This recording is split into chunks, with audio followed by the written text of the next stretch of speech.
Hey, in this video, I'll show you how to fix the can't follow in Instagram issue. It's an issue that happens a lot for people, especially if you're doing follow and follow and other strategies. And the basic understanding that you need to have is first, you're limited to around 150 actions per day. It depends on the quality of your account, your age. It's a very complicated algorithm.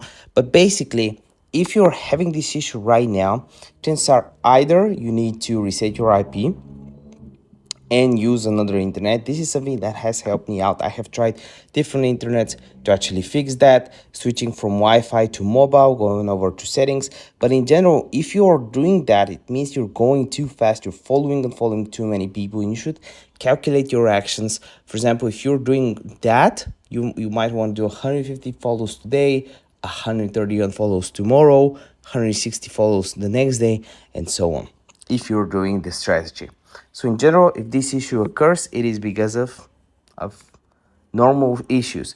Something that has happened is just logging in and out of the account, changing the password. All of these does help. If you cannot follow people for a few days, it's still because of having too many actions. It's most of the time, or due to a security update. Maybe you logged in from a weird place, a VPN or something like that. Which sometimes, if you just use a VPN, actually have Nord, that can help you out to get out of this issue. But yeah, if you still have any questions, let me know in the comment section down below. I would love to help you out. Like for the algorithm. See